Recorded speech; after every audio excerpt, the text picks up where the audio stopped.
Mwalimu kitambo bwana kwa darasa alikuwa anafunza unasikia anauliza have you understood? Kama mjaelewa nirudie. Alafu sasa watu wananyamaza tena kwa darasa anajua mmeelewa. Watu wakanyamaza akasema okay. Kama mmeelewa after this lesson niko nawapatia maswali. Quiz 5 peke yake. Unasikia anauliza jamaa mmoja hapo. Kwanza kuna wasichana kuona kirere mbele hapo. Unasikia wanasema tu wameelewa. Na unasikia anatuma kuna jamaa walikuwa wanakaa mbele walasimishwa tu kukaa mbele hapo wakubwa tu. Unasikia jamaa anaambiwa unajua pena kanga? Ende kwa meza yangu hapo kuna mapepo ende unilete. Anagawa nyima mapepo hapo. Anazunguka kabisa na wagao kwa hiyo darasa. Sasa unasikia anaambia anasimama mpaka mmalize na anabeba mapepo anda nayo. Haezi waache. Ana supervise tu kwa hiyo darasa tu. Ana supervise tu. Sasa anaenda nayo. Nyinyi mnajua huyo mwalimu anasahau nguu. Akizanya makaratasi haezi that's why mlimwashumu.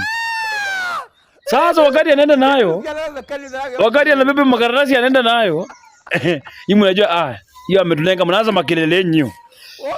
Kesho game time inafika mnajua siku imeisha akiwezi umana. Kwanza hata mwalimu mwenyewe alitoka nje gate mkajua ameenda. Siku imeisha. Mko games watu wako wanapiga lifundi ile mpira ya karatasi kabisa kwa uwanja huko. Na unasikia kwanza nyinyi mkupigwa kengele. Na unasikia tunatuma mwanafunzi tu hata ya form 3 ama hata ya form 1. Nasikia ende muitie mimi form 2 West. Form 2 West. Unasikia hata form 2 West mnaitwa kwa uwanja. Na mwalimu mwenyewe alienda. Mnarudi kwa darasa mnaingia kwa darasa bwana. Kuna jamaa anaitwa wa kwanza anafikia number 1. Kumbe waliuliza hapo kwa karatasi swali number 2, what is isotopes? Akaandika isotopes are machine.